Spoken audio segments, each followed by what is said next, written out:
Esta es Dulce Nimixi Caravantes, una mujer que criaba a su hijo con mucho esfuerzo, ya que siempre estuvo rodeada de pobreza.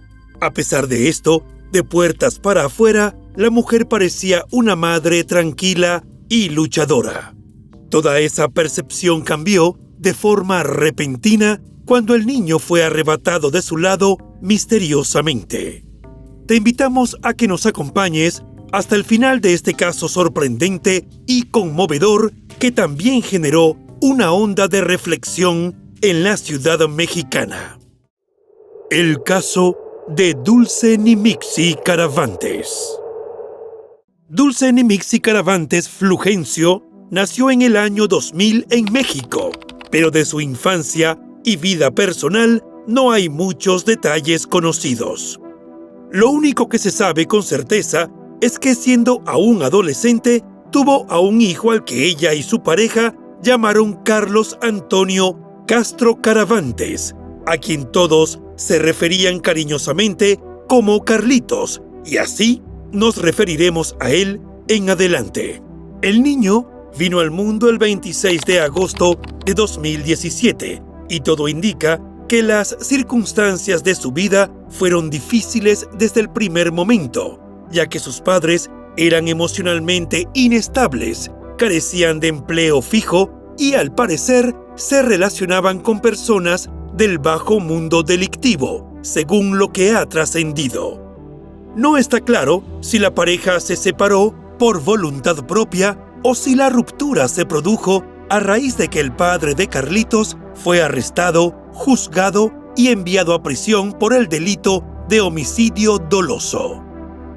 Según algunas reseñas periodísticas, Carlitos fue descrito como un niño lleno de vida y energía, a pesar de que estaba creciendo en medio de la pobreza. Su madre carecía de empleo y aparentemente solo había cursado estudios básicos, por lo cual sus pocas posibilidades de obtener el sustento se limitaban a actividades económicas informales.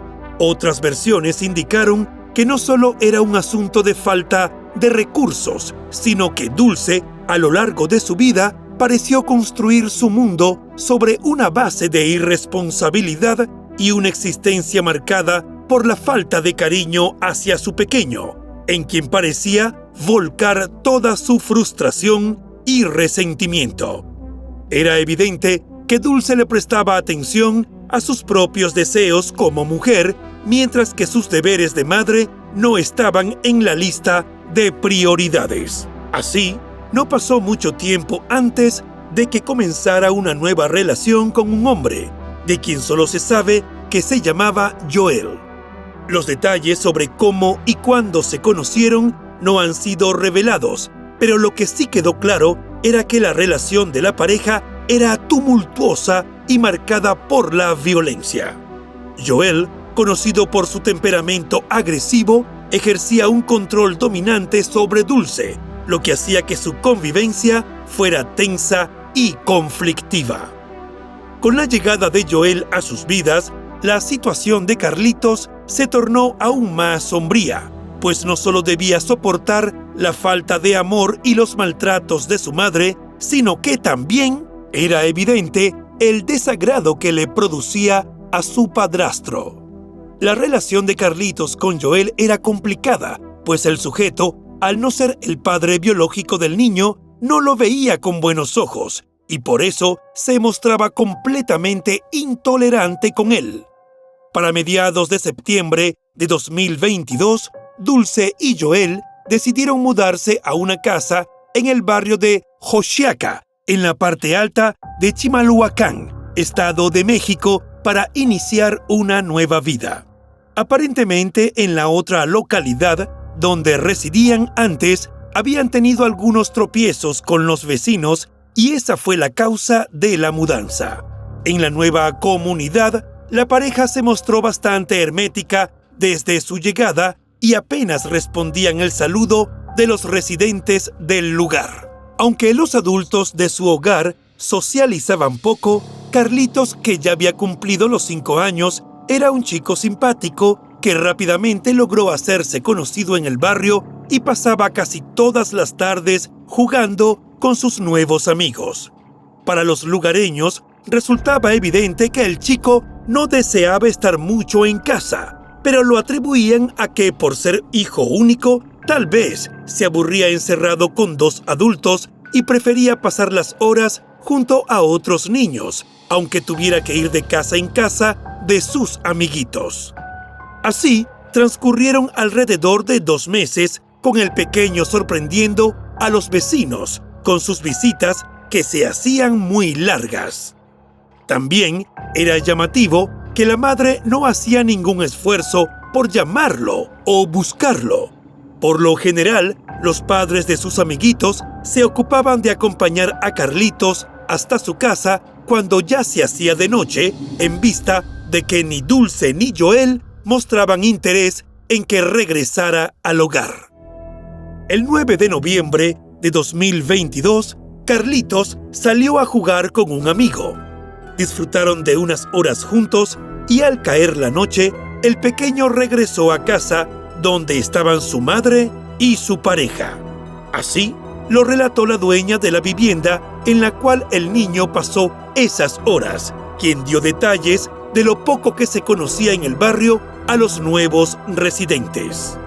Vino a jugar, estuvo con mi niño como 1 hora y media estuvieron jugando. Y ya pues se oscureció, ya lo acompañamos a su casa, él se metió y pues nosotros igual nos metimos. Tendrá como un mes y medio o 2 que ella llegó aquí apenas.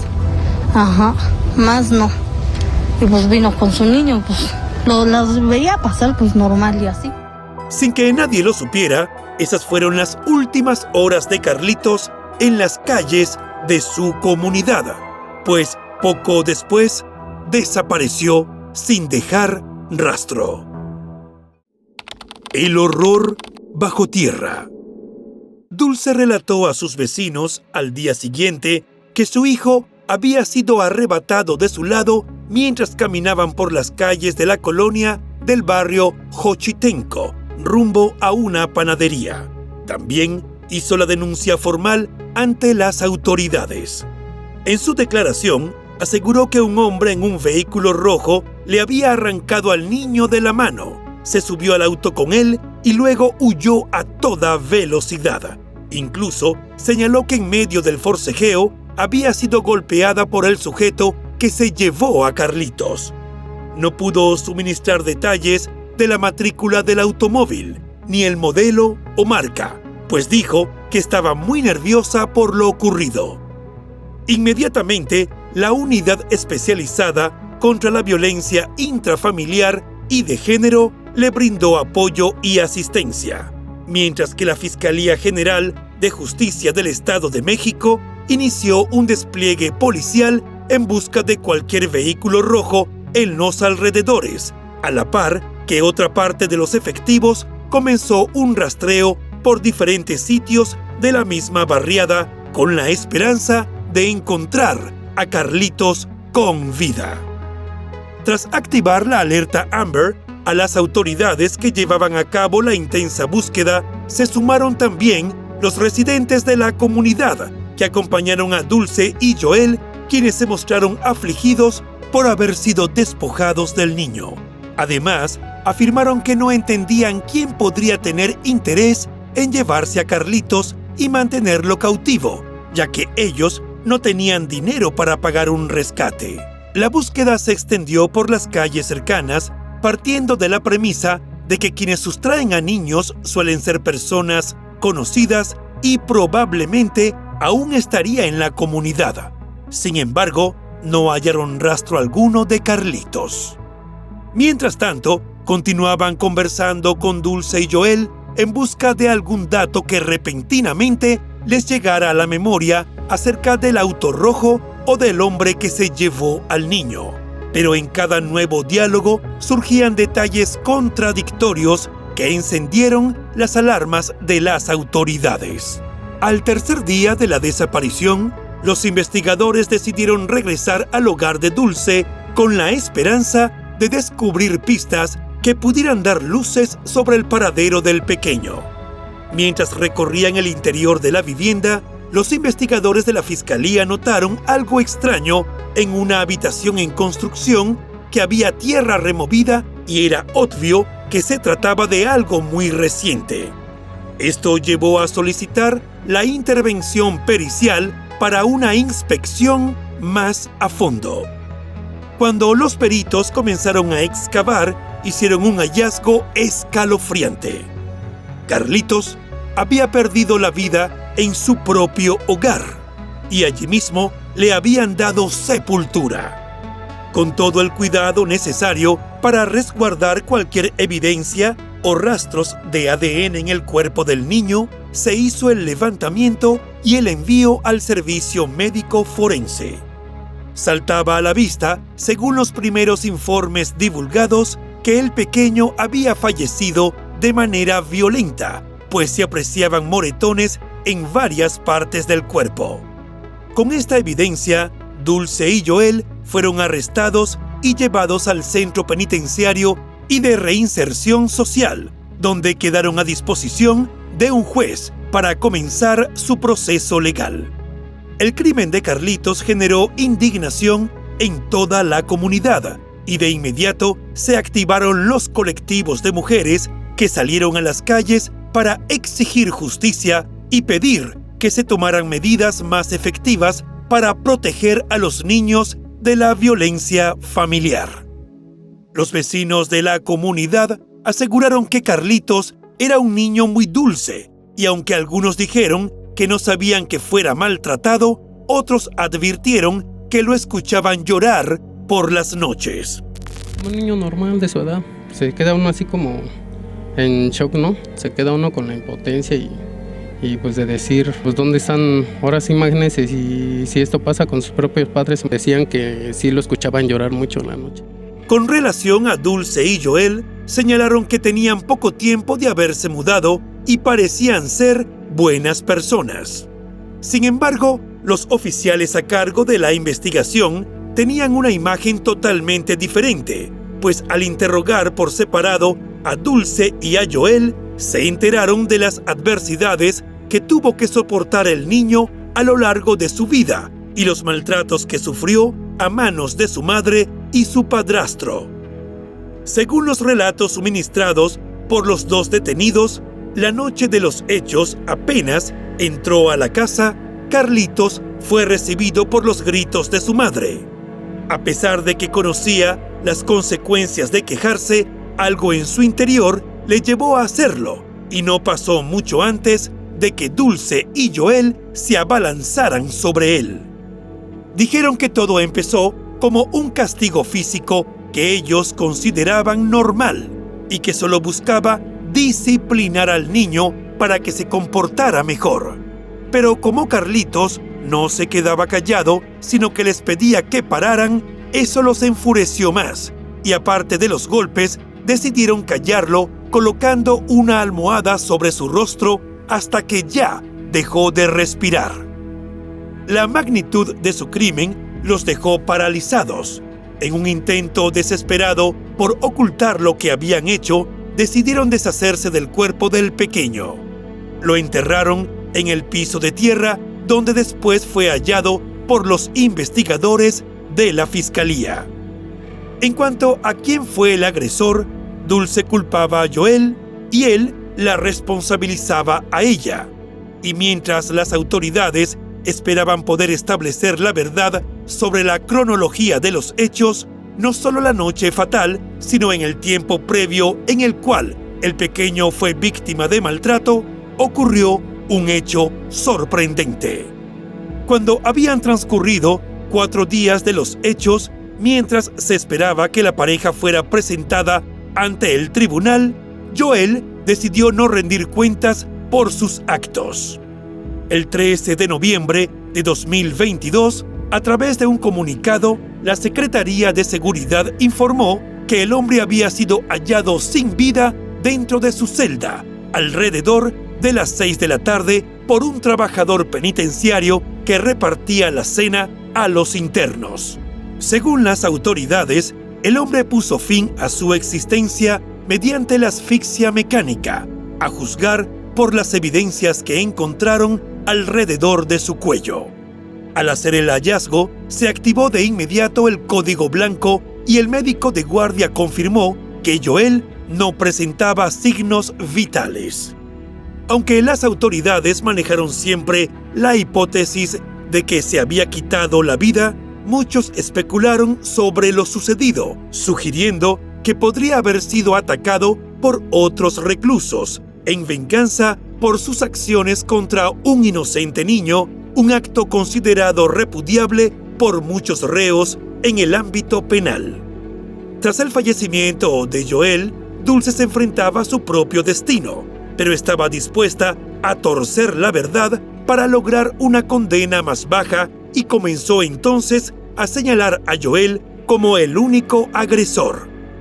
El 17 de noviembre de 2022, luego de revisar las pruebas presentadas por el Ministerio Público, Dulce fue vinculada a proceso por el delito de homicidio calificado en agravio de su hijo de 5 años. Además, el tribunal ordenó su prisión preventiva y estableció un plazo de 3 meses para el cierre de investigación complementaria, pero ese plazo se extendió en varias oportunidades. De tal manera, durante un año, su caso fue un tema constante de debate en los medios de comunicación, tanto locales como nacionales. Niños unidos por la tragedia. En medio de las noticias divulgadas, se dio a conocer que el pequeño Carlitos era primo de Guadalupe, una niña de 4 años, a quien también habían hallado sin vida en Xochiaca en el año 2017. El cuerpo de la niña fue abandonado envuelto en una cobija y permaneció sin identificar durante 9 meses, hasta que las autoridades revelaron algunos detalles del caso, entre ellos su vestimenta, lo que permitió que una activista por los derechos humanos la reconociera. Solo portaba una camisa verde y unas medias rojas, por lo que fue llamada en los medios como el caso de Calcetitas Rojas. Aunque la niña fue registrada por su madre, la activista logró identificarla como Guadalupe Medina Pichardo. Por este caso, que generó una conmoción similar al de Carlitos, fueron detenidos la madre de la niña, identificada solamente como Yadira N., y el padrastro, al que las autoridades denominaron Pablo N. Este caso conmocionó al país entero, cuando se reveló que el padrastro de Calcetitas Rojas la golpeaba de manera constante y vulneraba su intimidad, mientras que su madre permitía todos esos atropellos y nunca hizo nada para defenderla. Aunque en el caso de Guadalupe, los implicados fueron sentenciados a 88 años de cárcel, la similitud con los maltratos sufridos por Carlitos, aunque en el caso del niño no se mencionó ningún tipo de forzamiento íntimo, generó el resurgimiento de un debate nacional en torno a los derechos de los niños y a la obligación del Estado mexicano de ser el principal garante de esos derechos. En medio de la polémica generada, comenzaron las audiencias para el juicio de Dulce, las cuales se prolongaron durante un año, mientras el clamor de la ciudadanía era que le dieran el máximo castigo posible. En un contacto con los medios, la Fiscalía General de Justicia del Estado de México advirtió que, según las declaraciones dadas por Dulce, una vez que acabaron brutalmente con la vida del pequeño, intentaron reanimarlo aplicándole alcohol en el pecho sin ningún éxito. Después, le aplicaron descargas eléctricas con cables de luz, pero ya era demasiado tarde. El fiscal presentó todas las pruebas ante el juez del tribunal de Nezahualcóyotl, entre ellas los resultados del informe forense que revelaron la forma tan inhumana en que Carlitos había perdido la vida a manos de su propia madre. El cuerpo presentaba traumatismos por golpes y otros causados por algún objeto contundente, hematomas de vieja data y de nueva data, lo que mostraba que el maltrato había sido una constante. Además, se determinó que el niño falleció por asfixia. Luego de varias sesiones, finalmente el 14 de diciembre de 2023, Dulce Nimixi Caravantes Flugencio, de 23 años, fue condenada a 47 años y 6 meses de cárcel tras ser hallada culpable del crimen de su hijo de 5 años. El tribunal le asignó como sitio de reclusión para el cumplimiento de su condena el penal Neza Bordo. Adicionalmente, se estableció que la mujer debía pagar 210,000 pesos mexicanos, alrededor de $10,300 por concepto de reparación del daño material, y 96,000 pesos mexicanos, unos $4,800 por daño moral, junto con una multa de 170,000 pesos mexicanos, $8,400. Una vez que se anunció la sentencia, se produjeron las reacciones de los colectivos que defienden los derechos humanos y los que trabajan para erradicar todas las formas de violencia. Estas agrupaciones hicieron varias advertencias acerca de la necesidad de un sistema más robusto para prevenir y abordar la violencia doméstica y el maltrato infantil. Según señalaron, el trágico caso de Carlitos ocurrió años después del de su prima Guadalupe. Constituían una demostración de que durante todo ese tiempo no se habían tomado suficientes medidas para proteger a los más vulnerables. Destacaron que a pesar de que constantemente se hacían anuncios acerca de los avances alcanzados en la implementación de un sistema de protección adecuada para los infantes, todavía quedaba mucho camino por recorrer. La brutalidad del crimen y las circunstancias que lo rodearon subrayan la importancia de intervenir tempranamente en situaciones de abuso doméstico, porque estas tragedias no son incidentes aislados, sino parte de un problema más amplio y profundamente arraigado. En ese sentido, hicieron un llamado a todos los mexicanos, pues resaltaron que era esencial que la sociedad en su conjunto se comprometiera a romper el ciclo de la violencia, apoyando a las víctimas y denunciando cualquier indicio de abuso. La memoria de Carlitos debe servir como un recordatorio permanente de que todos tenemos la responsabilidad de proteger a los más vulnerables y de luchar por un mundo más seguro y justo para todos. ¿Qué es lo que se podría haber evitado? Se pudo haber evitado el día. Ese día nosotros no lo tendríamos que haber visto. De cualquier forma iba a terminar mal, por eso yo siempre dije que si yo no estuviera acá adentro estaría en un lugar peor. Si hubiera sucedido lo que sucedió defendiéndote de Fernando, Sí. ¿La historia hubiera sido otra? Sí. ¿Hubiera sido lo contrario? Quizás no. Quizás vos disparabas para defenderte de Fernando y Fernando encontraba la muerte también, pero no hubiera sido por la espalda. Esta es Nair Galarza, la mujer más joven en ser condenada a cadena perpetua en Argentina. Su sonrisa, tras un largo silencio ante la pregunta de la entrevistadora, puede dar una primera pista de lo que se esconde detrás de ese rostro casi angelical.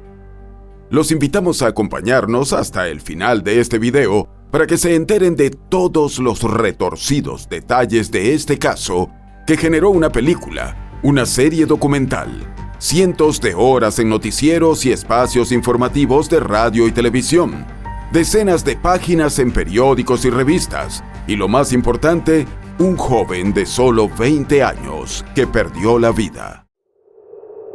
El caso de Nair Galarza. Nair Mariana Galarza vino al mundo en Argentina el 11 de septiembre de 1998 y fue la primogénita del matrimonio conformado por Marcelo Galarza, un funcionario de la policía de la provincia de Entre Ríos, y Yamina Crow, una exfuncionaria policial. Vivían en Gualeguaychú. Eran una familia normal de clase media. Y si de algo estaban orgullosos, Marcelo y Yamina, era de ser padres de Nair, quien desde pequeña se mostraba encantadora. Según relataron mucho tiempo después madre e hija, Nair siempre fue una niña muy coqueta, que desde el jardín maternal gustaba de ir al colegio muy bien arreglada, con bonita ropa y su cabello perfectamente ordenado, con laboriosos peinados que le hacía su madre e incluso iba perfumada. Nair adoraba las muñecas Barbies, de las cuales tenía toda una colección con sus respectivos accesorios, pues sus padres no escatimaban gastos con tal de complacerla. Solo tenía que pedirlas y poco después las recibía. Luego convencía a Yamina para que la peinara como ellas. La niña era rubia y parecía una pequeña Barbie andante. Pero Nair no solo era bonita y mimada, además era inteligente. Según ella misma relató, aprendió a leer prácticamente sola siendo muy pequeña, y desde entonces comenzó a leer revistas, periódicos y por supuesto cuentos infantiles. La Cenicienta era su historia favorita, pues se identificaba con esa chica tímida que lloraba a escondidas. La vida de la familia era bastante apacible en la localidad de Gualeguaychú, con una población de menos de 100,000 habitantes en la provincia de Entre Ríos. Luego del nacimiento de su hermanito, 3 años menor que ella y con problemas de retraso madurativo, Nair se convirtió en su defensora cuando en cualquier circunstancia alguien se burlaba o se metía con él. Incluso en la escuela, donde siempre fue considerada una chica obediente, no lo pensaba 2 veces para reclamar a quien fastidiara a su hermano. Por lo demás, en el colegio era una excelente alumna y solía ser muy exigente consigo misma, pues según contó, sacar cualquier nota por debajo del máximo de 10 la ponía muy mal.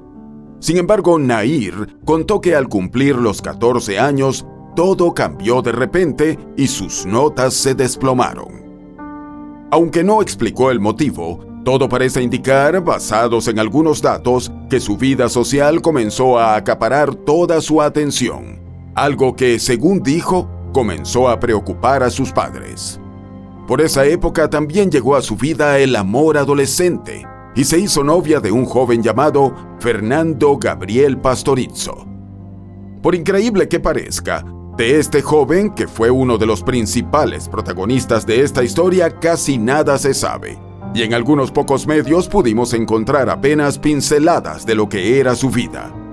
Fernando nació en Gualeguaychú el 3 de enero de 1997, aunque algunas fuentes sostienen que vino al mundo en la ciudad de Paraná, en la misma provincia. Era hijo del matrimonio entre Gustavo Pastorizzo y Silvia Mantegazza, quienes en algún momento no precisado de la historia terminaron separándose. Por lo demás, el joven tenía 2 hermanos mayores, Carla y Danieri. Además, de acuerdo a algunos videos que encontramos como este, Fernando era un chico muy alegre que disfrutaba de estar con sus amigos, hacer bromas y divertirse, y además adoraba a sus perros, con los que pudimos verlo en varias imágenes. A pesar de las salidas, el novio y la baja del rendimiento académico, Nair sabía que tendría una fiesta de 15 años como ella soñaba, y pasó el año planificando cada detalle.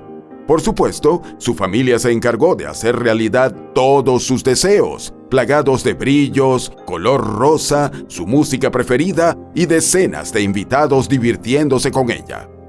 Esa misma chica que amaba el rosa, el maquillaje y el perfume, aunque podría sonar contradictorio, se apasionaba con las historias que contaba su padre sobre cómo, en el cumplimiento de su deber, capturaba a los delincuentes en importantes operativos policiales.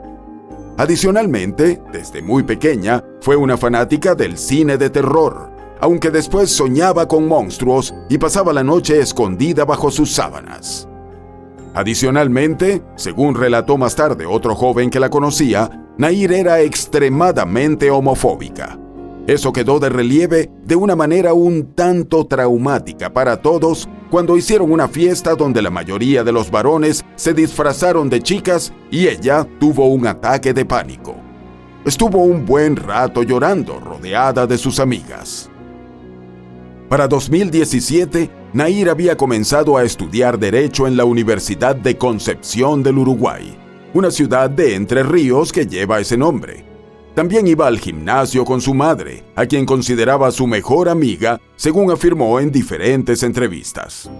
Seguía de novia con Fernando, quien por esas mismas fechas se encontraba a punto de cumplir los 21 años y ya se había inscrito para estudiar la carrera de Administración de Empresas, por lo que estaba a un par de meses de mudarse a Paraná a fin de estar cerca de la sede universitaria. Una relación tormentosa. Hay algo en lo que concuerdan todas las fuentes informativas y los relatos de las familias de ambos jóvenes, y es que la relación entre Nair y Fernando siempre fue tormentosa. Las peleas entre los chicos eran frecuentes, al igual que las separaciones temporales. A los amigos de Fernando, Nair no les gustaba. Según dijeron, él era un chico bueno, alegre y tranquilo, pero ella era conflictiva. Las peleas entre la pareja eran frecuentes y además la violencia verbal y física, especialmente ejercida por Nair, eran elementos presentes de manera constante. Todos notaban que, tras cada pelea, Fernando se veía realmente triste y afectado. Más de una vez, el grupo de amigos de Fernando le aconsejó que se separara de Nair. Quienes lo querían de verdad estaban convencidos de que esa chica le hacía daño, pero él estaba realmente enamorado de ella y pese a las peleas, la relación continuaba. Llegó un momento en el cual Fernando eligió no hablar de Nair con sus amigos para evitar la andanada de sermones que le aconsejaban separarse de ella, aunque en ocasiones llegó a admitir que estaba consciente de que tenían razón. Algunos de los amigos de Fernando especularon que su decisión de irse a estudiar a Paraná tenía la intención velada de poner distancia de por medio con Nair, pues las cosas definitivamente no marchaban bien y no parecía haber esperanza de que mejoraran. Pero había un elemento más que aparentemente constituía un fuerte lazo para esta pareja, y era el sexo. Sobre este aspecto, algo que también se supo más tarde fue que en 2014, cuando Nair tenía 16 años, un buen día sencillamente desapareció. Yamina no se dio cuenta de que algo estaba mal hasta que, tras culminar su turno de clases en la escuela normal donde cursaba el 4º año, la joven no regresó a la casa. Luego de llamar a sus amigas y a todos los lugares donde se le ocurrió que podía estar su hija, se comunicó con su esposo que, siendo policía, de inmediato formuló la denuncia por la desaparición de Nair. Afortunadamente, el operativo de búsqueda no tuvo que ser muy largo, pues al final de ese mismo día, la joven apareció. Se veía un poco confundida y presentaba algunos rasguños en su cuerpo. Al ser menor de edad, Nair fue interrogada en una cámara Gesell sobre lo sucedido. Mucho tiempo después, un canal de televisión argentino obtuvo las imágenes de esa entrevista y las divulgó. En la grabación, se podía ver a la joven con absoluta calma contando que iba caminando por la calle. De pronto percibió un olor extraño y perdió el conocimiento. Cuando despertó, se encontraba atada de pies y manos y aún adormecida. Relató que escuchó las voces de 2 hombres con acento centroamericano, pero no pudo entender lo que decían. ¿Y qué escuchaban? ¿Qué recuerdo? ¿Y qué hablaban de los perros? ¿Te recordás vos, digamos? Es que yo no sé qué decían, porque yo no estaba consciente, yo escuchaba las voces. ¿Y qué eran voces de hombres, de mujeres, de hombres? ¿Había más de una persona? Yo escuché voces. ¿Tenés novio? ¿Has tenido? Amigo con el que me hagan así, sí, obvio, pero no veo así. A raíz de la investigación de este caso, Fernando, siendo su novio, aunque ella negó que tuviera novio, fue citado para ser interrogado. Pero pronto se comprobó que el joven de 17 años en ese momento no tenía ni idea de qué era lo que le había sucedido a Nair. A la joven se le practicaron los exámenes de protocolo de abuso que dieron negativo. La revisión médica recogió que Nair presentaba escoriaciones en las muñecas, los brazos, el abdomen y la pierna derecha. En el informe también se asentó que a los 15 años, según lo que le dijo ella a los médicos, había comenzado a mantener relaciones sexuales plenas. El documento final del caso afirmaba que el relato vertido por Nair era indeterminado y poco convincente.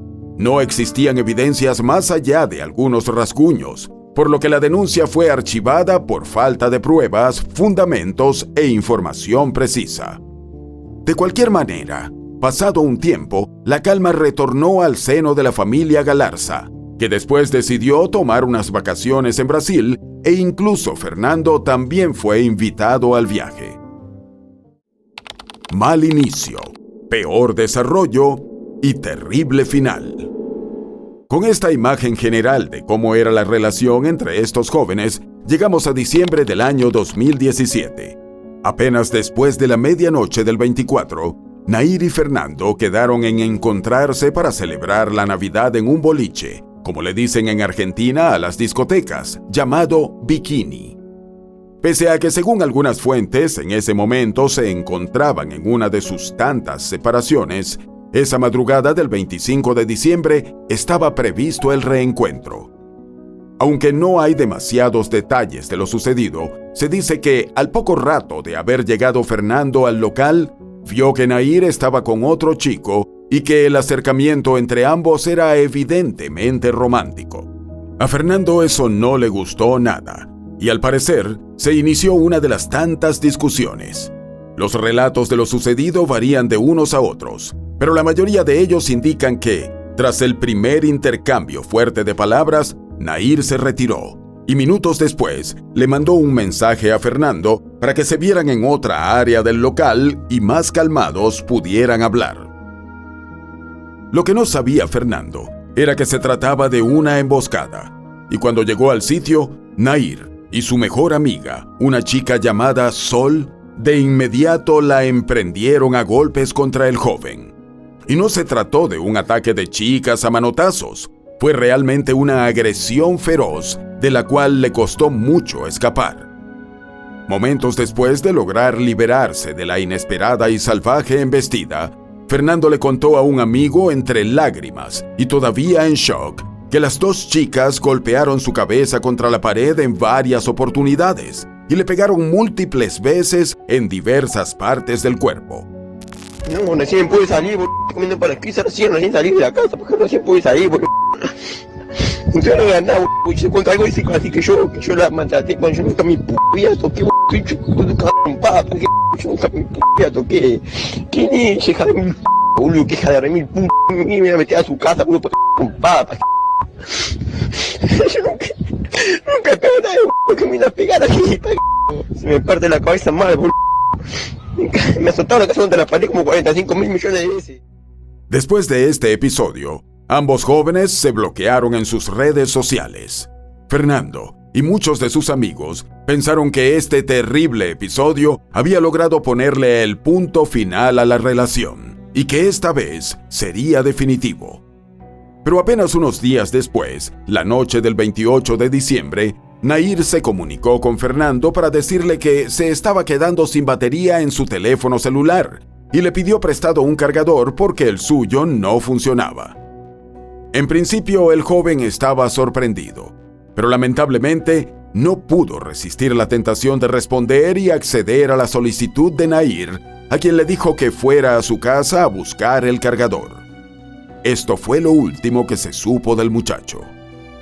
Eran casi las 6 de la mañana del viernes 29 de diciembre de 2017, cuando un taxista, que se dirigía a dejar a un pasajero, vio que en una pequeña calle estaba una chica de pie, que parecía tranquila, y una moto con un joven en el piso.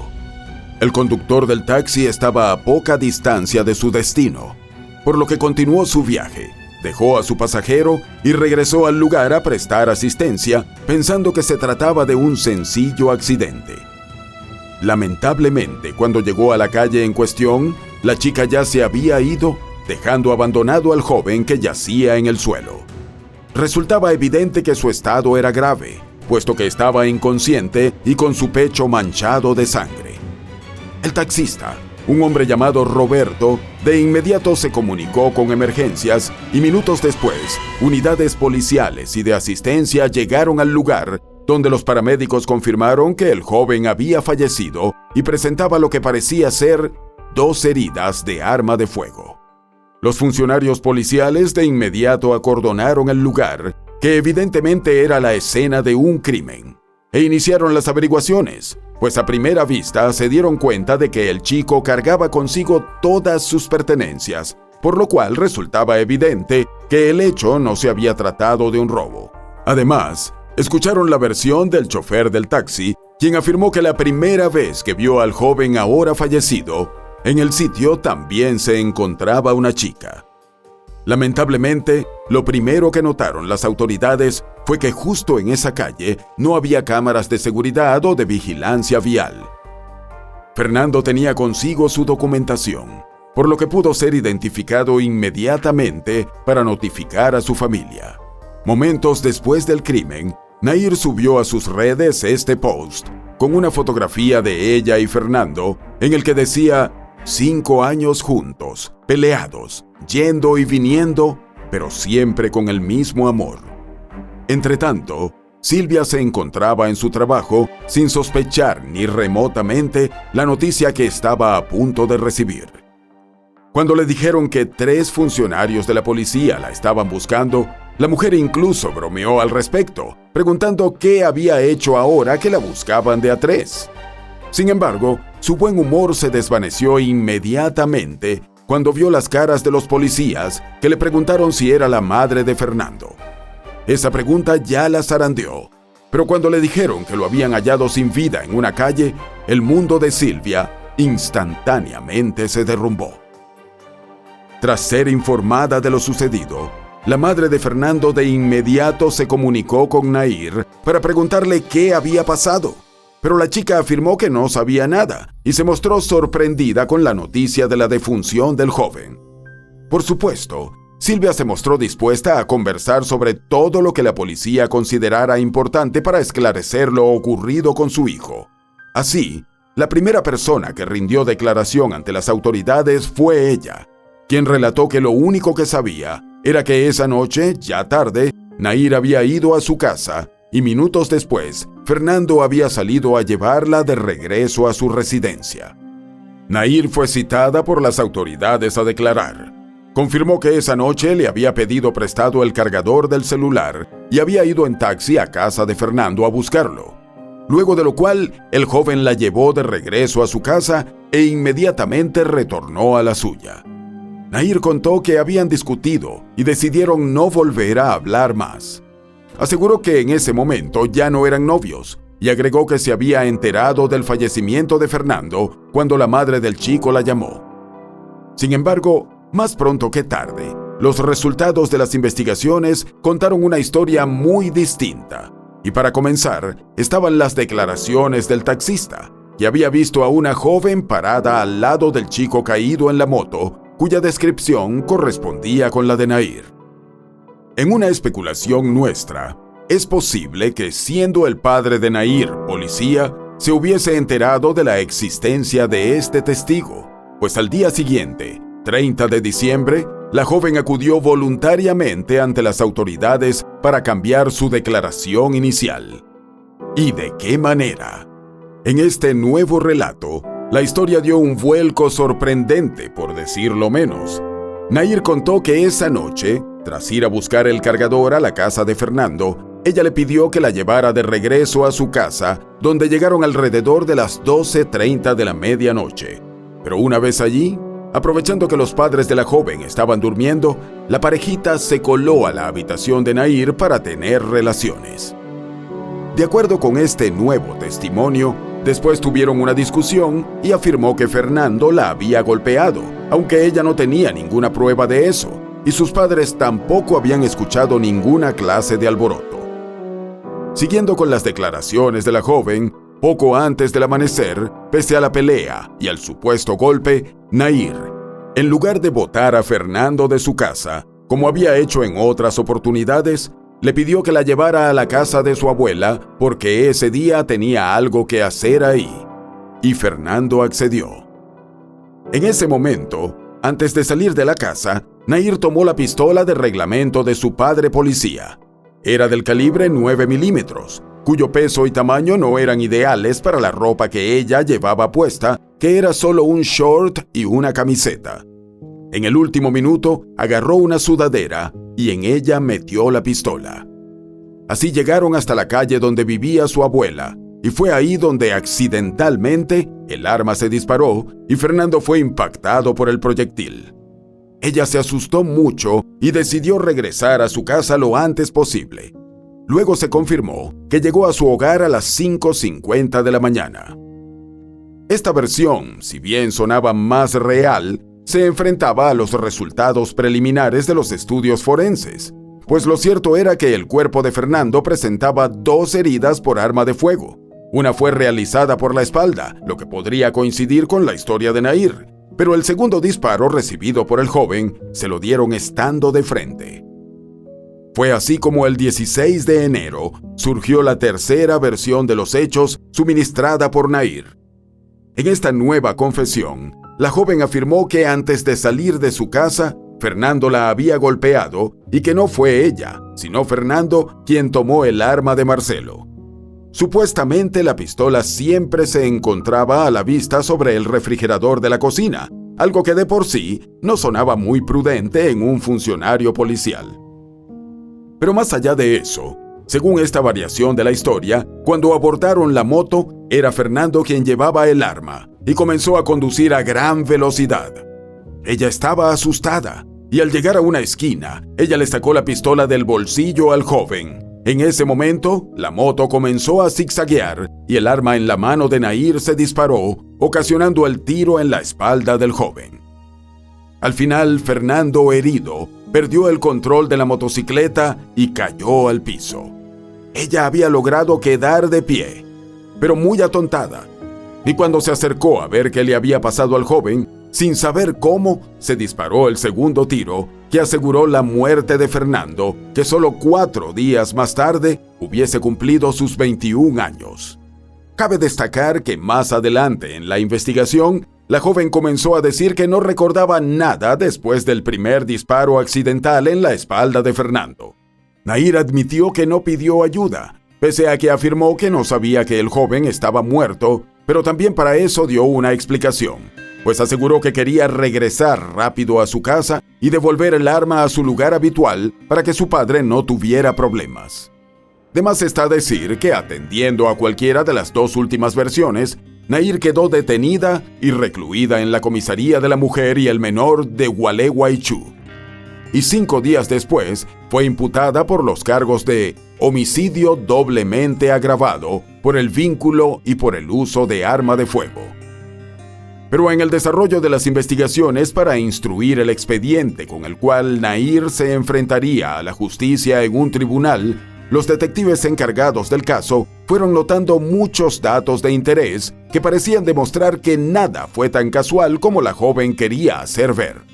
El primero fue que en el lugar al cual Nair pidió que Fernando la llevara, en las inmediaciones de la casa de su abuela, no existían cámaras de seguridad que hubieran podido registrar el hecho, como tampoco las había en la ruta que ella admitió haberle indicado al joven para llegar hasta ese sitio, evitando la avenida principal. Sin embargo, mediante una intensa pesquisa, los investigadores lograron ubicar una cámara de vigilancia en la que, a las 5:22 de esa madrugada, se veía a Nair regresando sola y a pie a su casa, un trayecto en el que recorrería más de 20 cuadras y le habría tomado una media hora transitar. Algunas fuentes afirmaron que, además de esta imagen, existían otras registradas por cámaras en la calle que mostraban a la joven en esa caminata, pero ciertamente esas imágenes no fueron difundidas a la prensa. Aparentemente, al principio se afirmó que Nair había dicho que no sabía de armas y que nunca había tocado una, pero según informaron las autoridades, cuando a la chica se le pidió que montara y desmontara una pistola, lo hizo sin ningún problema. La policía se dedicó a hacer llamados públicos a cualquier persona que hubiera visto a los jóvenes aquella madrugada, sin importar a qué altura del recorrido los avistó. Gracias a esos mensajes pidiendo la cooperación ciudadana, surgieron algunos testimonios de vecinos que vieron salir de la casa de los Galarza a la pareja, afirmando que Nair llevaba una sudadera en la mano. Y pronto uno de los residentes de la zona ofreció un detalle escalofriante, pues aseguró que vio a Nair regresando a su casa y que la joven iba con una sonrisa en el rostro y llevando algo oculto. Cabe destacar que ese día Marcelo no se presentó a su turno de trabajo en el cuerpo policial. Los detectives también escucharon las declaraciones de una mujer, vecina de los Galarza, quien afirmó que vio a Fernando saliendo de la casa con el arma en la mano, y para darle más fuerza a su testimonio, dijo que pudo verlo bien porque ya había luz de día. Sin embargo, este testimonio fue descartado tras una consulta al servicio meteorológico, cuyo personal confirmó que a la hora en la cual los jóvenes abandonaron la casa de Nair aún no había clareado. Por si eso fuera poco, también se verificó que desde el lugar donde la mujer supuestamente observó a la pareja, no había vista hacia la casa de los Galarza. Otros testimonios que resultaron de interés fueron los aportados por los amigos de Fernando, a quien ellos apodaban Perry, y que daban una visión clara de cómo era el trato que el chico recibía de Nair. Siempre vimos violencia también en la relación, pero siempre le aconsejamos a él como que dejara la relación por el tema de que no lo veíamos bien cuando se juntaba con ella o le hacía mal, lo veíamos que estaba triste, ¿no? Algunos de estos testigos aseguraron que las discusiones entre Fernando y Nair eran constantes y que la chica amenazaba con atentar contra su propia vida o denunciarlo por agresiones si su novio la dejaba. Por eso ellos pensaban que la única forma que Fernando encontró de alejarse fue inscribiéndose para estudiar en otra ciudad. En contraste con todos los que sabían que la relación era tóxica, quienes dijeron no saber nada de lo que estaba sucediendo con la pareja, fueron los padres de Nair. ¿Sabían que había una relación violenta entre ellos dos? Pero por supuesto que no. Si vos creés que, yo hubiera permitido de que hubiera una relación violenta, pero ni loco. Por otra parte, los investigadores pudieron constatar que la violencia física, si bien era ejercida mayoritariamente por Nair, también en ocasiones era respondida de la misma forma por Fernando. Pero la revisión de los chats del joven fallecido daban una muestra de lo que estaba viviendo, en una relación a todas luces enfermiza, que parecía haber llegado a su límite tras la golpiza en la discoteca. Esa misma noche, Fernando le escribió a un amigo contándole lo sucedido. Afirmó que nunca pensó que Nair fuera capaz de tanto y esperaba que ese fuera el final, aunque obviamente su amigo lo puso en duda. Y no le faltaba razón, pues desde hacía mucho tiempo que Fernando era maltratado, la relación tenía idas y venidas y aún así el joven siempre regresaba a ella. Todos tenían la esperanza de que lo sucedido en la discoteca hubiese sido la gota que derramara el vaso, pero lamentablemente no fue así. Entretanto, Nair, apoyada por su defensa, trató de quitarle importancia al vínculo entre ambos y se propuso instalar la tesis de que Fernando nunca había sido su novio oficial. Hizo ver que ambos sabían que la relación que mantenían no era seria, pero se seguían molestando el uno al otro y eran amigos con derechos solo para fines sexuales. La joven incluso afirmó que los dos sabían que jamás iban a presentar al otro a su familia. Respecto a este punto, hubo alguien que le hizo ver que esa afirmación se estrellaba ruidosamente contra la realidad del viaje a Brasil. Y la joven, que parecía tener respuesta para todo, trató de decir que fue invitado como amigo. En algunos cruces con la prensa, la chica fue interrogada en torno al post que colgó la mañana del hecho, después del fallecimiento de Fernando. Con una sangre fría impresionante, afirmó que ella no lo había escrito, que ya no tenía su teléfono, pues la policía lo había decomisado. Esas afirmaciones pronto resultaron desmentidas, ya que se confirmó que a la hora en que se realizó la publicación, aún la policía no había establecido que ella era la chica que estaba junto al cuerpo y había huido de la escena. Pero ese no era el único post que ponía al menos en dudas las palabras de Nair. La prensa reseñó que le escribió a Sol, su mejor amiga, la que días antes la acompañó en la golpiza propinada a Fernando en la discoteca y en el que le escribe: «Ja, ja, ja, Buda, te voy a matar». Sol le responde: «¿Qué pasó?». Y Nair contesta: «¿Viste que vos le pegaste una piña en el boliche? Bueno, después salió del boliche y se fue para mi casa, me rompió bien la cabeza y se fue». Obviamente, lo sucedido en la discoteca generó una enorme molestia entre amigos y conocidos de Fernando. Luego, tras enterarse de la forma en la que le arrebataron la vida, la molestia se convirtió en ira no solo hacia Nair, sino también hacia Sol, a quien responsabilizaron de apoyar agresiones de su amiga. Sin embargo, Sol se mostraba aparentemente tanto o más astuta que Nair, y rápidamente les respondió a las personas que vieron el chat anterior. Estas fueron parte de sus respuestas. «Fíjate la fecha. Ella me decía todo eso. No sabía que estaba tan loca. Es lamentable, pero es verdad. Estaba con una asesina y no me daba cuenta. Si realmente están pensando que fui cómplice o que sabía que esa mina estaba así, están errados».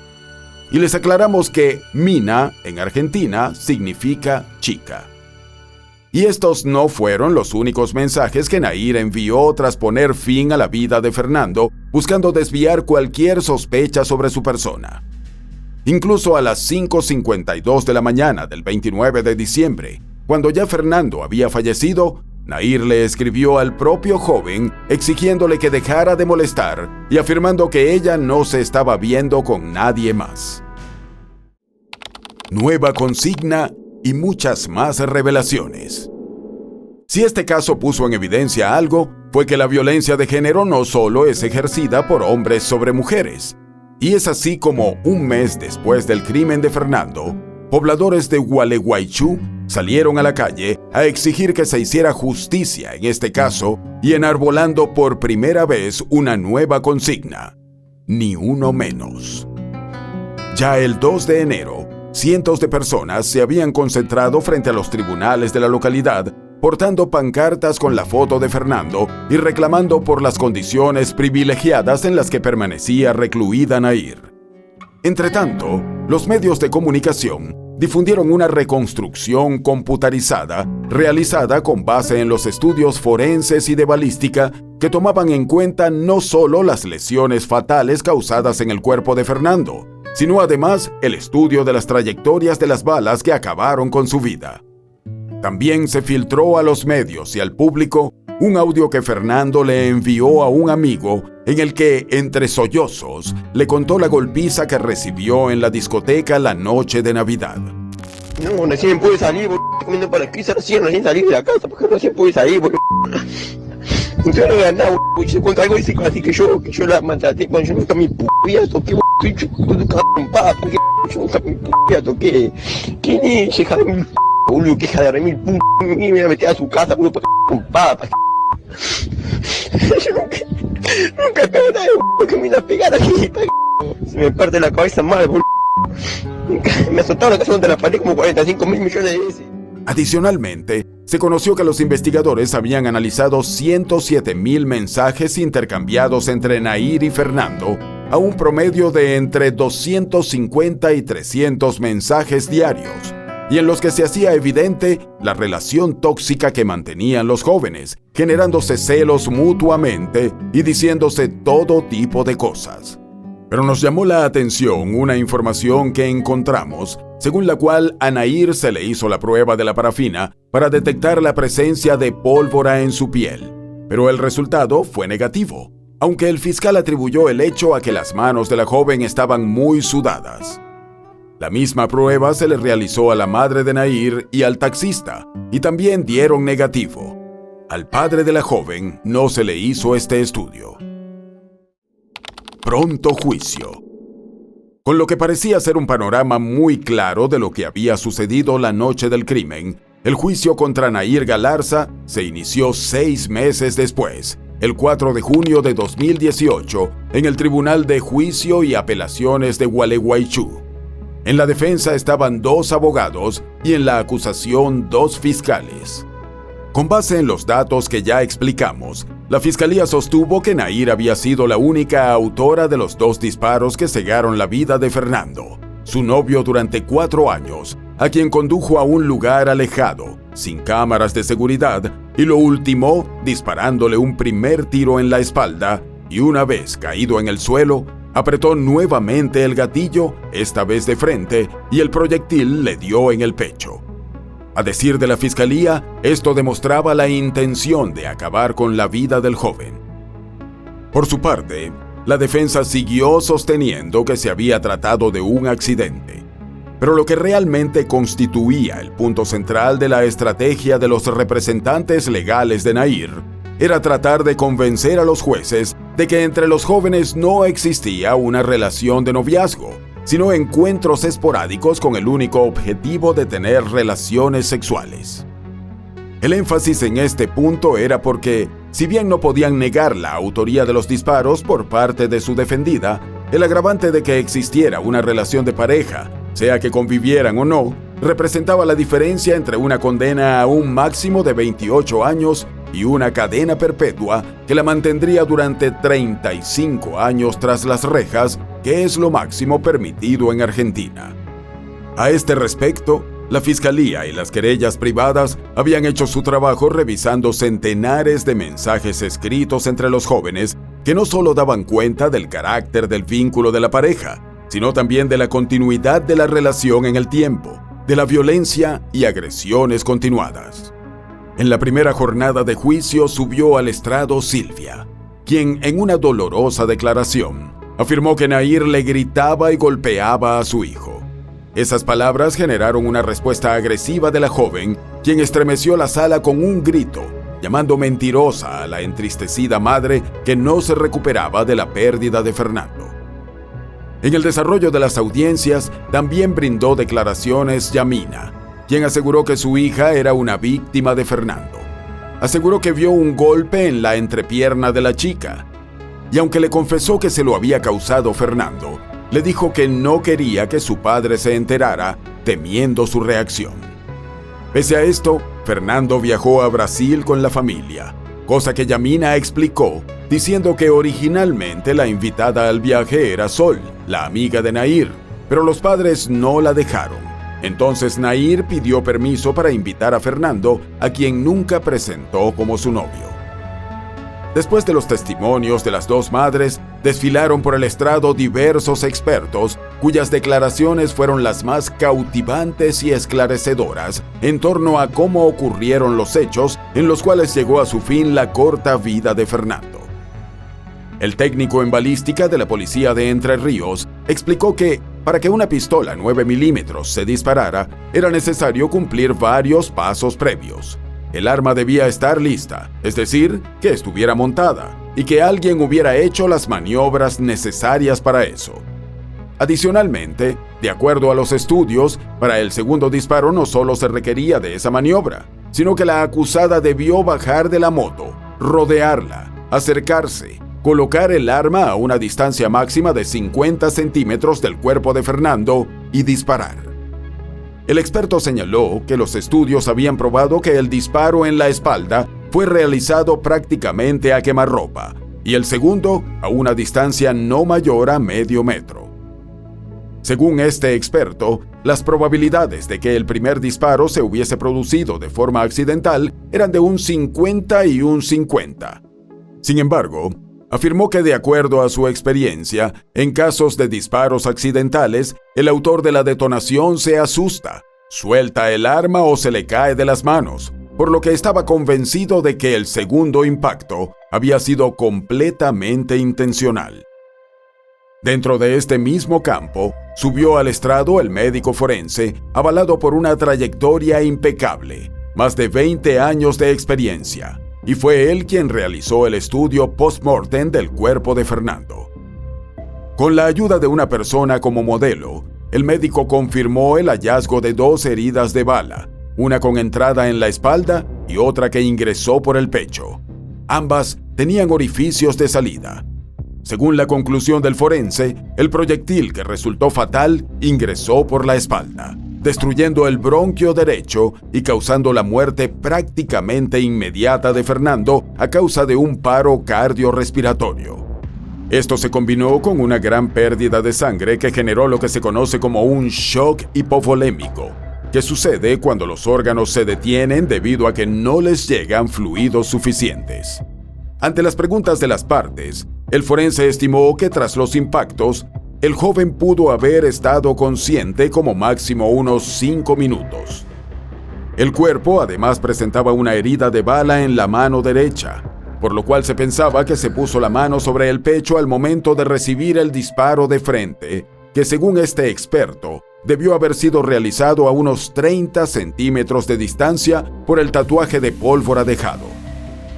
El forense también se refirió a una serie de moretones que encontró en los brazos de la víctima, afirmando que todo parecía indicar que fue golpeado con un objeto romo y que esa agresión ocurrió en un plazo máximo de 10 días antes del fallecimiento, lo que coincidiría con la golpiza recibida en la discoteca. El forense, que también examinó a Nair 2 semanas después del crimen, afirmó que encontró una raspadura en su muslo derecho, no un golpe. De tal manera, desmintió la versión vertida por la joven de que había sido golpeada por su novio. También se escucharon las declaraciones del comisario e inspector de la Policía Provincial, quien explicó que en la escena del crimen se encontró, debajo del cuerpo de Fernando, incrustado a 5 centímetros de profundidad en la tierra, el proyectil que fue disparado cuando ya el joven había caído al piso totalmente indefenso.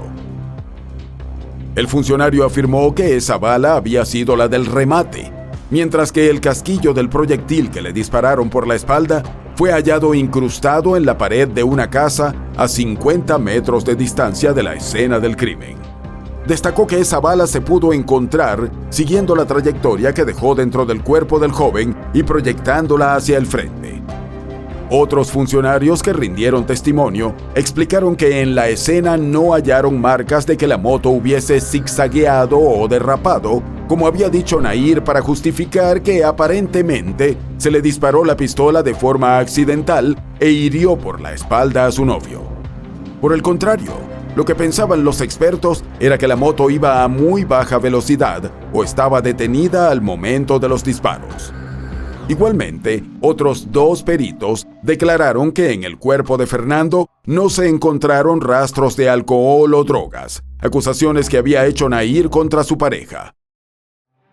Por supuesto que entre los testimonios más esperados en el proceso estaban los de los especialistas en salud mental de las partes, pues determinar las condiciones psiquiátricas y psicológicas de la acusada era algo de suma importancia a la hora de emitir sentencia y establecer la posible condena. Y en esta materia, las diferencias eran considerables. Por la defensa presentó su testimonio la psicóloga Alicia Paday, quien se reunió con Nair 3 meses después del hecho y la entrevistó durante solo 45 minutos. Esta especialista afirmó que en las pruebas que le realizó, encontró indicaciones de un posible trauma sufrido por la madre de Nair durante su embarazo. También dijo que a lo largo del examen, la joven mostró un bajo nivel de energía y señaló que parecía cubrirse con una coraza, desganada y fría, que en sus palabras explicó como una imagen diseñada para mostrar lo que el mundo afuera necesita ver. Basada en su experiencia, Alicia continuó explicando que Nair presentaba una tendencia a ponerse ante otros en posiciones que la dejaban vulnerable y que su frialdad mostraba una incapacidad aprendida para mostrar sus emociones, una demostración de que desconfiaba de los demás. La testigo afirmó que Nair no reunía las condiciones de un cuadro psiquiátrico definido, pero presentaba elementos que la acercaban a un trastorno límite de la personalidad, estimando que existía la posibilidad de que la chica sufriera cortos brotes psicóticos, y declaró que la chica no quiso contárselo para que no pensara que estaba loca, pero ella creía que el día del crimen la joven había sufrido uno de esos brotes. Por si fuera poco, afirmó que pudo haber sido víctima de abusos íntimos y psicológicos ejercidos por Fernando, con quien supuestamente había iniciado su actividad sexual. Me relató hechos de violencia sufrida con Fernando. Y no solo con Fernando, sino que Fernando alentaba situaciones de violencia hacia ella, de descalificación y demás. Según esta psicóloga, la chica presentaba todos los indicadores de ser una víctima de violencia de género.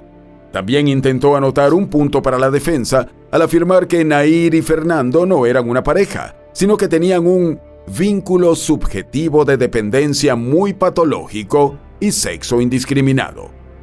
Ante estas declaraciones, el fiscal afirmó que lo que la especialista estaba relatando distaba mucho de lo que la misma Alicia había plasmado en un informe psicológico anterior en el que describió a Nair como una joven reveladora, abierta y expresiva.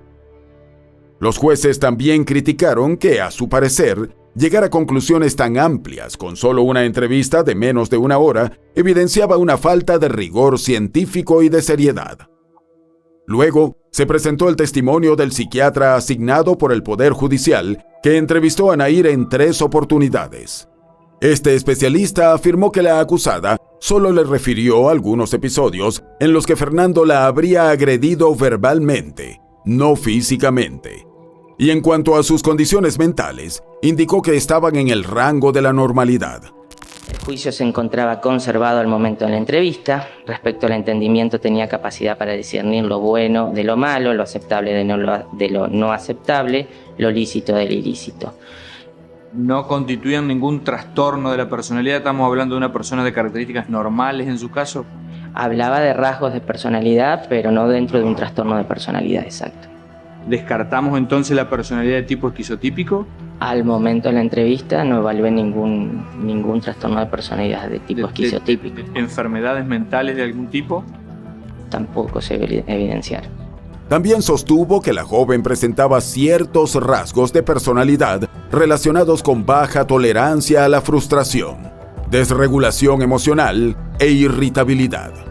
Adicionalmente, la Fiscalía presentó los testimonios de otros 2 especialistas, una psiquiatra y un psicólogo, que examinaron a Nair 2 días después del crimen para determinar si debía ser internada.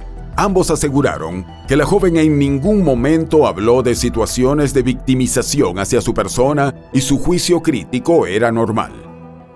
En este punto cabe destacar que, a nivel de opinión pública, la polémica sobre la situación mental de la joven creció aún más luego que 2 grandes medios argentinos reseñaron las declaraciones de un psicólogo que formaba parte de los panelistas de un conocido programa de televisión argentino.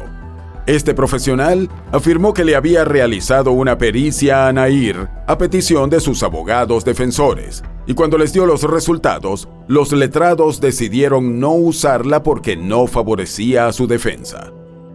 Finalmente, llegó el día del testimonio más esperado, el de Nair, que ese día se presentó formalmente vestida y tapando su rostro para ingresar a la sala. Declaró durante unas 2 horas sin permitir que le hicieran preguntas, y el énfasis en su testimonio lo puso en que, supuestamente, Fernando tenía problemas de consumo de sustancias, la acosaba, la amenazaba y hasta la golpeaba. Decía que era una sorda, una desesperada. Después se puso más agresivo porque yo le contestaba. Y me empezó a sacudir, a empujar por todos lados. Me quedaron varias semanas a todo alrededor de la mano de abajo y de arriba. Me quedó violeta. En una declaración interrumpida con llantos en varias oportunidades, Nair afirmó que su culpabilidad se estableció a causa de una confusión en sus primeras declaraciones, cuando afirmó que le disparó a Fernando 2 veces de manera accidental. Esta vez, ante los presentes en el tribunal, aseguró que mientras Fernando manejaba la moto, ella le sacó el arma y cuando el joven se dio cuenta, frenó y ella quedó aturdida. Ambos se cayeron de la motocicleta, pero ella logró levantarse y en ese momento volvió a quedar aturdida un par de segundos. Su mente se puso en blanco y no sabía qué hacer, pero no recordaba nada más. Nair aseguró que ella y Fernando no eran novios y nunca lo habían sido, pues solo se veían de madrugada para tener sexo, y según ella, él lastimaba su zona íntima. Agregó que Fernando la despreciaba, la insultaba llamándola zorra y desesperada, y además la llamaba depresiva, que era supuestamente lo que más le dolía. Como la joven no permitió que se le hicieran preguntas, no se pudo averiguar por qué, a pesar de todos esos horrores, seguía teniendo relaciones con Fernando y hasta quiso invitarlo a viajar con su familia a Brasil. Para la defensa era importante demostrar que los jóvenes no eran novios, para eliminar el agravante del vínculo, que por el Código Penal argentino lleva automáticamente a una condena de prisión perpetua. Buscando esquivar eso, la defensa presentó en el estrado a un joven que, según afirmaron, era el verdadero novio de Nair. Pero el chico negó que tuviera una relación de pareja con la acusada y aseguró que solo eran amigos con derechos. Este fue un juicio con una alta carga mediática que captó la atención de los argentinos de todas las provincias, por los jóvenes que eran los involucrados y por lo retorcido de la historia. Además, casi a diario había publicaciones nuevas, pues en las audiencias se escucharon cerca de 80 testimonios. Uno que resultó llamativo fue el de Sol Martínez, la amiga de Nair, que participó en la golpiza propinada a Fernando en la discoteca. La chica testificó que ella le había dado un golpe en un ojo porque su amiga le mostró marcas que tenía de una supuesta agresión de parte de Fernando. Sobre este hecho, en su declaración, un amigo de Fernando mostró una foto de cómo le había quedado el ojo al joven. Pero Sol también relató que Fernando nunca contestó la agresión y que por el contrario, se puso a llorar. Aseguró que pudo darse cuenta de que el joven sería incapaz de golpear a una mujer. De hecho, siendo Sol la mejor amiga de Nair, aseguró que en los casi 4 años de relación que su amiga tuvo con Fernando, nunca se enteró de que hubiese sido agredida por él. Al final, tras un mes de audiencias, los jueces se retiraron a deliberar y señalaron que la decisión sería anunciada en una audiencia el 3 de julio de 2018. Ese día no estuvieron presentes ni Nair ni sus padres para escuchar la condena a cadena perpetua. En definitiva, este tribunal ha arribado al siguiente veredicto por unanimidad, que es el de condenar a Nair Mariana Galarza, de las demás condiciones personales obrantes en autos, como autora penalmente responsable del delito de homicidio calificado por ser de una persona con quien ha mantenido relación de pareja, a la pena de prisión perpetua y accesorias legales, artículos 5, 12, 45 y 80, inciso primero del Código Penal de la Nación. Cabe aclarar que en Argentina, cadena perpetua significa un mínimo de 35 años de reclusión. El contenido completo con las argumentaciones de la sentencia se dio a conocer unos días después, el 24 de julio. Pero obviamente los jueces no habían creído que los jóvenes no eran novios, ni que Nair sufría violencia de género a manos de Fernando o que los disparos fueron accidentales. Ya sentenciada, el 10 de septiembre, un día antes de su cumpleaños número 20, Nair Galarza fue trasladada de la comisaría en la cual había permanecido detenida hasta ese momento a la cárcel de mujeres de Paraná, donde comenzaría a purgar su condena. Entre apelaciones y escándalos. Pero aún faltaba mucho para que Nair Galarza dejara de ser noticia. En un resumen cronológico, el 28 de noviembre de ese mismo año, 2018, ya en prisión, Nair protagonizó una pelea con otra reclusa, lo que ocasionó que las mujeres fueran separadas en distintos pabellones, aunque poco después, con la mediación de la directora del penal, las involucradas en la riña hicieron las paces. A finales de diciembre de ese mismo año, se conoció que Nair había iniciado una relación con un joven preso llamado Matías Caudana, de 18 años, que se encontraba en el área para hombres de la prisión y cumplía una condena de 2 años por delitos de drogas. Esta relación fue oficializada en redes sociales en julio de 2021, cuando Matías ya se encontraba en libertad. A mediados de marzo de 2019, estando en prisión, la joven concedió la primera entrevista que encontramos a una reconocida periodista de un canal argentino. En una conversación bastante larga, Nair se mostró absolutamente tranquila. Mantuvo su versión de lo sucedido. Se quejó de haber sido juzgada antes del juicio y acusó a su abogado de haberla engañado, entre muchas otras cosas. ¿Quién agarró el arma? Fernando. Seguí sosteniendo lo mismo que en el juicio. Es que fue así. Siempre lo voy a seguir sosteniendo y siempre voy a decir lo mismo. A inicios de julio de 2019 se abrió un nuevo proceso relacionado con Nair, pero no con el crimen de Fernando. En esta ocasión, la joven denunció que fue víctima de abuso sexual por parte de una ex policía. Ese mismo mes, la Cámara de Casación Penal de Concordia rechazó la apelación introducida por los abogados de Nair contra su sentencia y ratificó su condena. Al mes siguiente, en agosto, Yamina y Marcelo desmintieron ante los medios de comunicación que su hija hubiese urdido un plan de fuga de la prisión.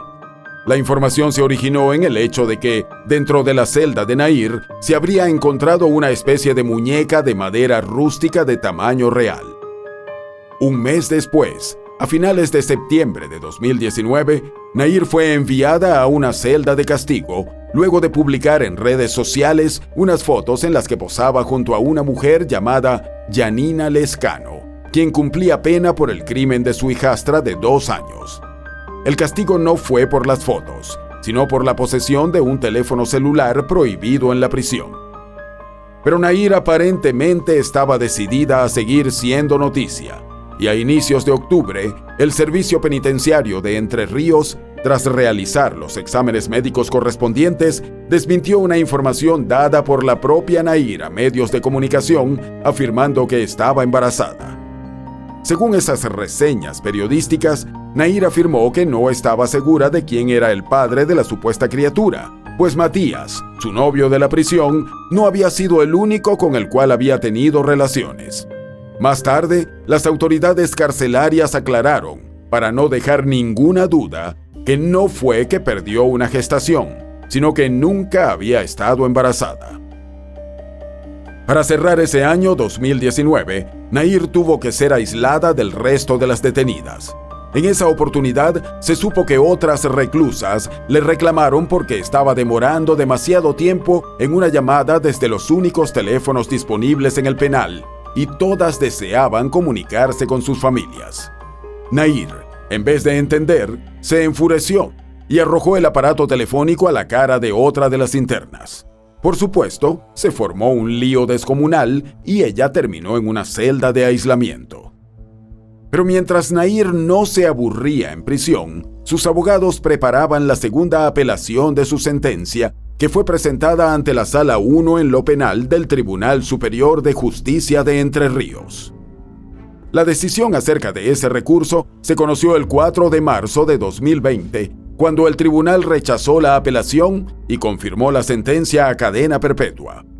Pero la representación legal de Nair no se dio por vencida, y casi de inmediato comenzó a preparar un recurso de revisión para ser presentado ante la Corte Suprema de Justicia de la Nación. Mientras se realizaba este trámite, los abogados solicitaron que a la joven le fuera concedido el arresto domiciliario por los riesgos de la epidemia de COVID-19. Y precisamente a raíz de la pandemia, a finales de marzo de 2020, Nair inició una huelga de hambre junto a un pequeño grupo de presas en protesta por la prohibición de recibir visitas por el aislamiento social. Pero todas estas informaciones quedaron en el olvido cuando en la primera semana de enero de 2022, a través de su nueva representante legal, Nair lanzó la cuarta versión de lo sucedido en aquella madrugada en la que le arrebataron la vida a Fernando. Y esta vez fue una verdadera bomba, pues aunque en alguna ocasión Nair aseguró que su padre haría cualquier cosa por ella, en esta oportunidad, su abogada reveló que había denunciado en la fiscalía que el verdadero culpable del hecho había sido su papá, Marcelo Galarza. Según esta nueva historia, la noche de los hechos, cuando iba junto a Fernando en la moto, transitando lentamente por la calle de tierra cercana a la casa de su abuela, de pronto vio aparecer rápidamente el auto de su padre, que se detuvo de golpe. Eso asustó a Fernando, que frenó y cayó al suelo junto a la motocicleta. Nahir dijo esta vez que ella se tambaleó, pero logró quedar parada y vio a su padre descender del auto, tomar su arma y acercarse a Fernando, a quien le dijo algo y luego le disparó 2 veces, una de frente y otra por la espalda. Supuestamente, Fernando la miró y le pidió que por favor llamara a una ambulancia, pero Marcelo le dio el arma a su hija y le ordenó que se marchara, luego de lo cual él regresó a su vehículo y abandonó el lugar.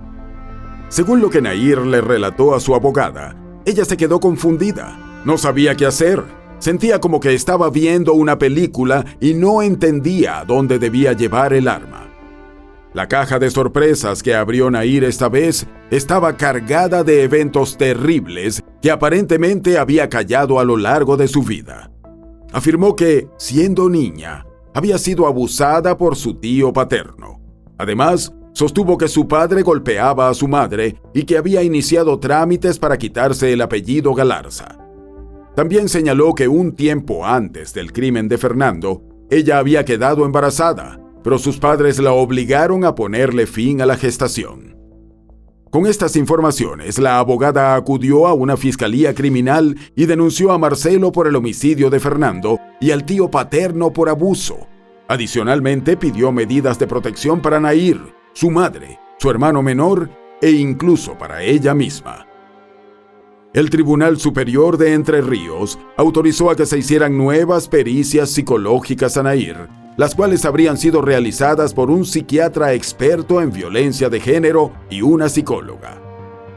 De acuerdo con reseñas de prensa, estos nuevos estudios llegaron a la conclusión de que Nahir padecía un inicio de esquizofrenia, que sufría de alucinaciones y tenía una percepción alterada de la realidad, y que la interrupción del embarazo debido a la presión de sus padres había empeorado sus condiciones.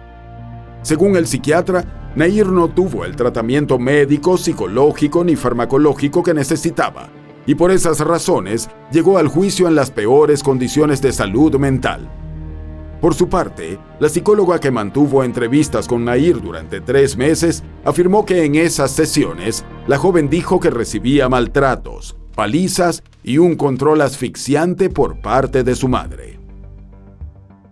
Pese a todas estas escandalosas informaciones, se conoció que a finales de ese mismo año 2022, Nahir despidió a su nueva abogada.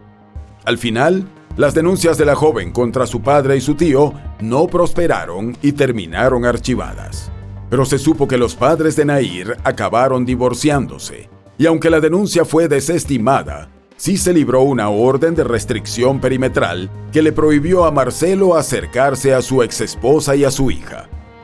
Según notas periodísticas, Nahir afirmó que no quería saber nada de su padre, ya que se sentía traicionada por él, pues le había prometido que confesaría haber sido el autor del crimen contra Fernando, pero nunca lo hizo, y ante los medios de comunicación solo declaró que era inocente y que no diría más nada por respeto a su hija.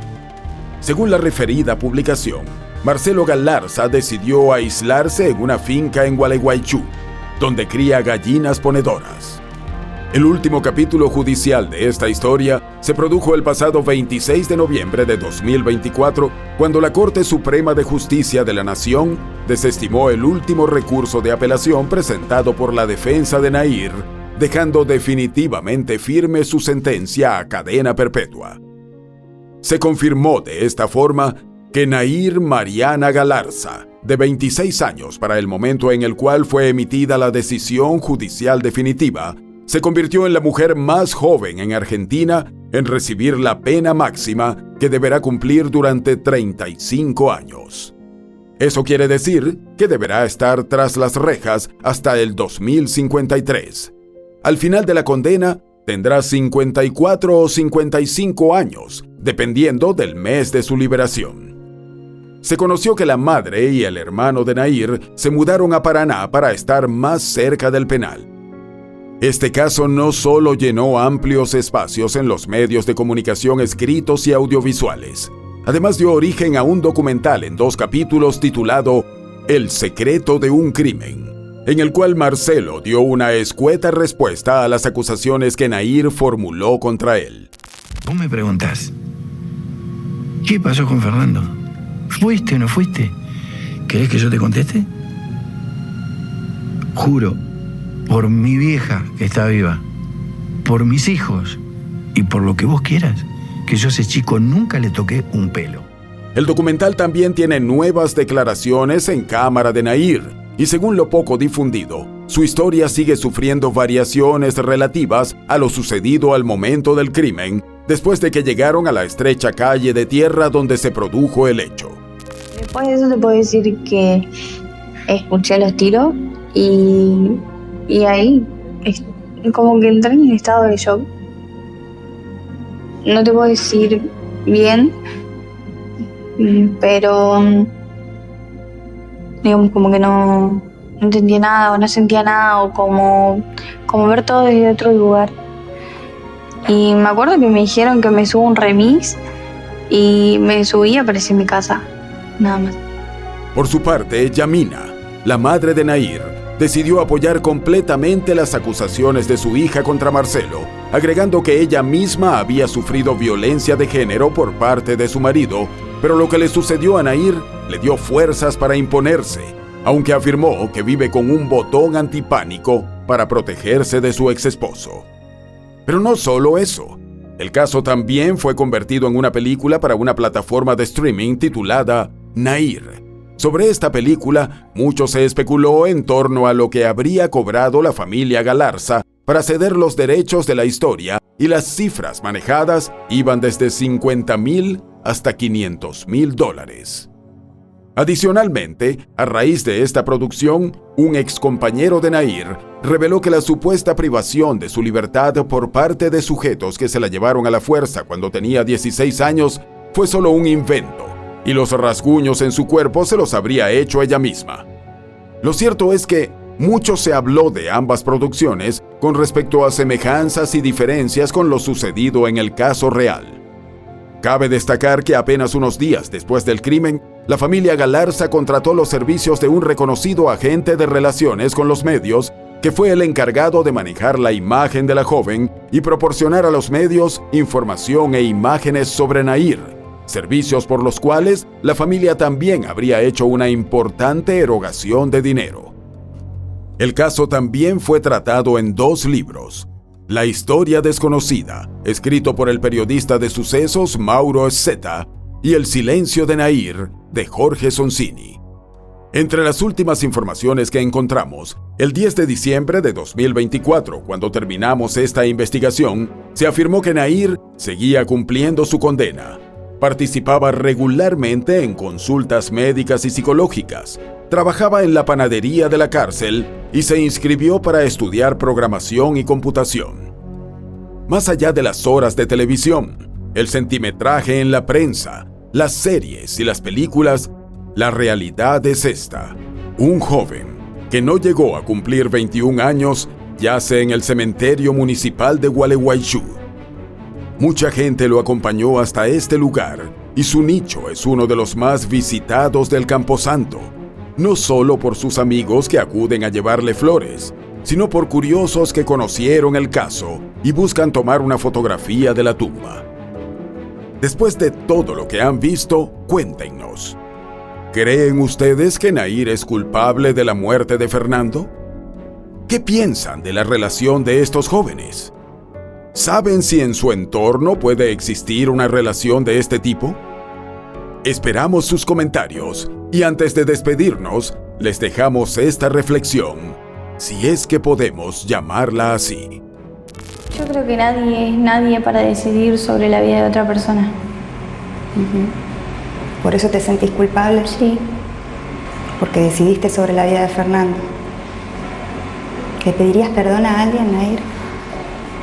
Le pediría perdón a él. Es un hecho sumamente grave.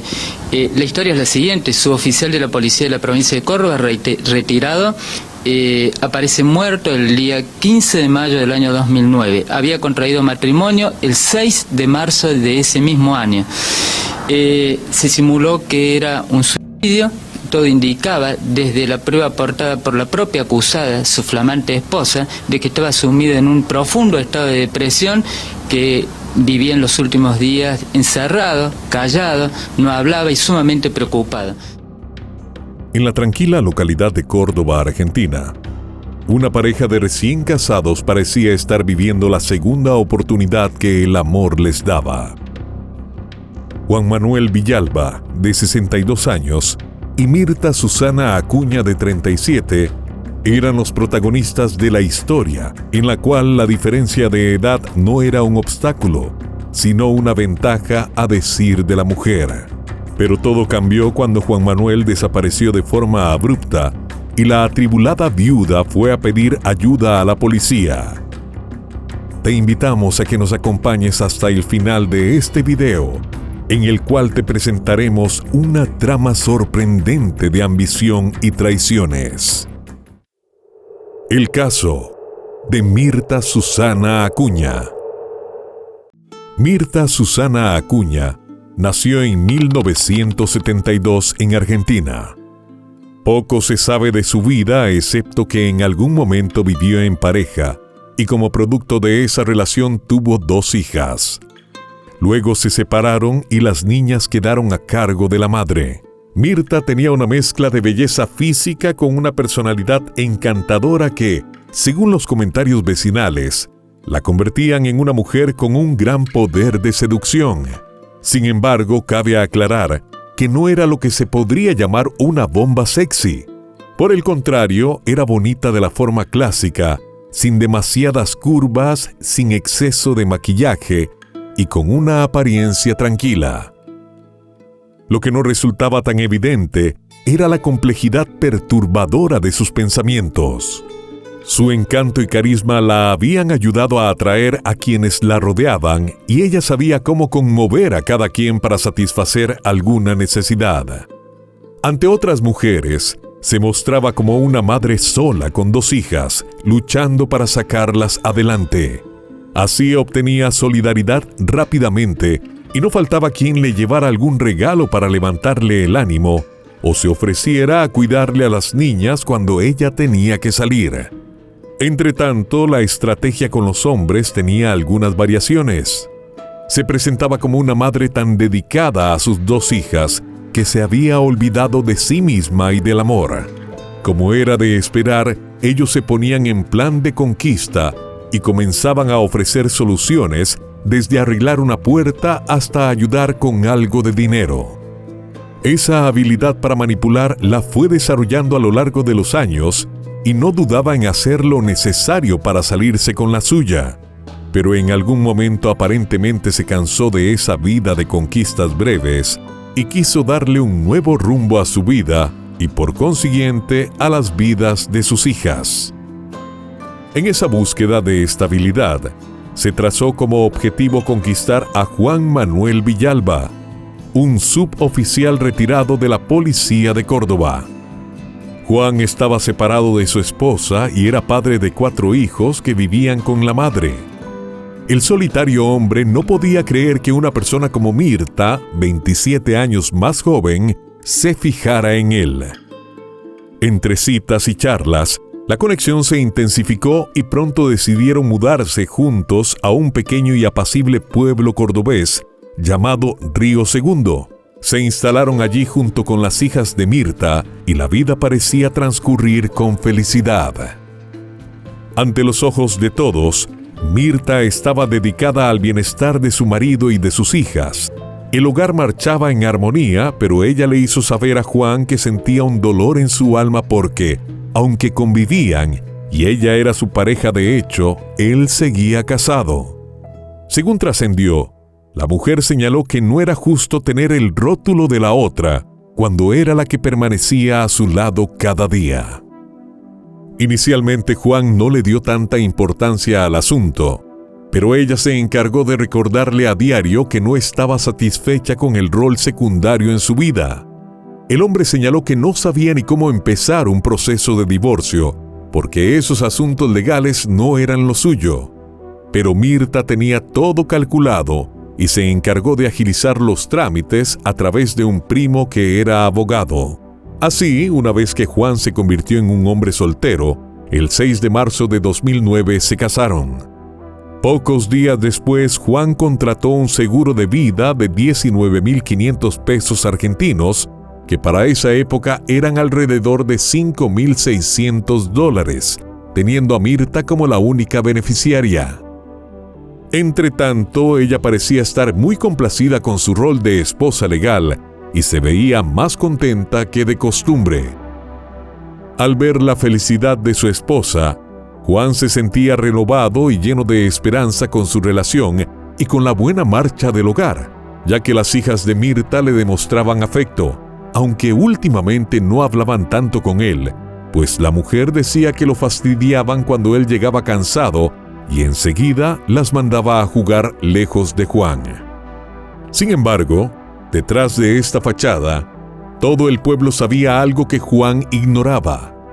El secreto a voces era el amorío que Mirta tenía con un taxista mucho más joven que su esposo.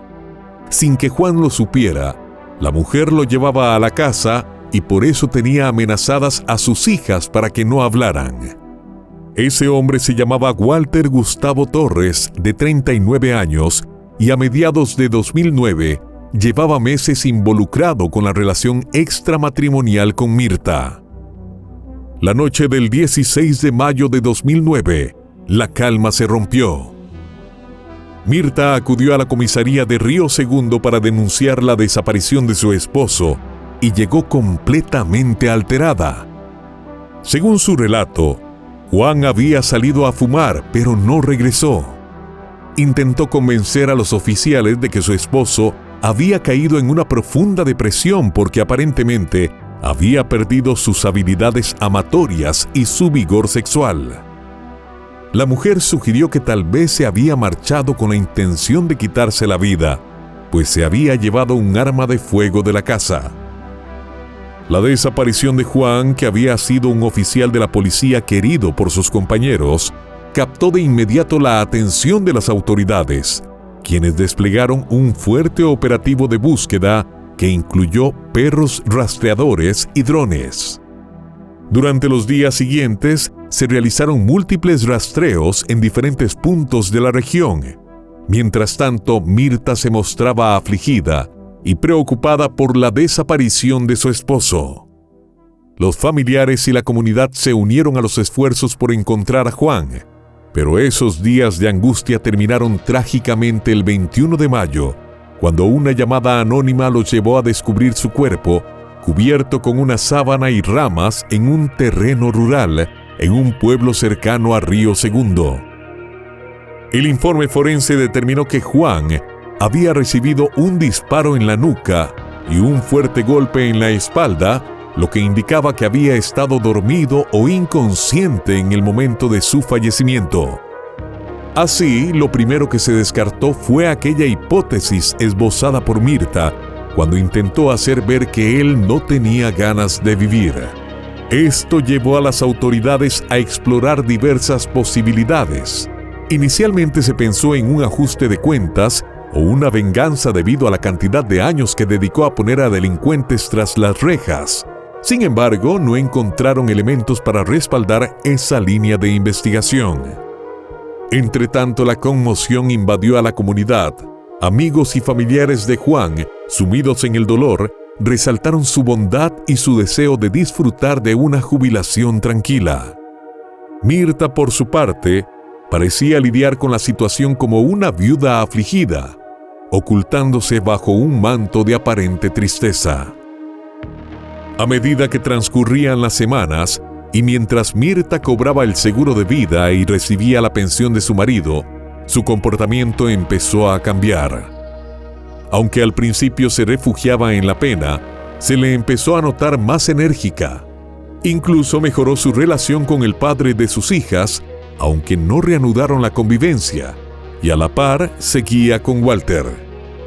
La investigación, que se extendió por más de 2 años, fue acumulando pruebas contundentes que eventualmente convirtieron a Mirta en la principal sospechosa de un crimen horrible. Una relación letal. Una vecina llamada Herminia Leal se convirtió en testigo clave en el caso por un dato relacionado con la vestimenta de Juan. Cuando ella declaró ante la policía, dijo que lo había visto con ropa oscura el día de su supuesta desaparición, mientras que Mirta lo describió con otro atuendo. La descripción de Herminia coincidía con la vestimenta que la policía había encontrado en el cuerpo de Juan, y ese detalle aparentemente pequeño puso en duda la versión de Mirta. Lo que resultó aún más sospechoso para las autoridades fue que, según Herminia, Juan había usado esa ropa 2 días antes de que Mirta hiciera la denuncia de su desaparición. Además, la vecina reveló que Mirta le había confesado que no amaba a su esposo y que solo se había casado por conveniencia económica, un dato que alimentó las sospechas sobre sus verdaderas intenciones. En medio de la investigación, se descubrió que Mirta era la única beneficiaria del seguro de vida de Juan, lo que también podría servir como un posible móvil para el crimen. Las indagaciones sobre la relación clandestina entre la mujer y su amante se convirtieron en un punto central del caso. Los detectives descubrieron que Mirta había estado involucrada con Walter desde antes de casarse con Juan. Y cuando indagaron más se encontraron con un hecho bastante escandaloso. En enero de 2009, una patrulla rural había encontrado a una pareja desnuda teniendo relaciones sexuales en un auto, y tras la investigación se determinó que eran Mirta y Walter. Los testimonios de varias personas corroboraron que habían visto a la pareja en situaciones comprometedoras, y las propias hijas de Mirta señalaron que cuando Juan se iba, Walter llegaba y se besaba con su mamá.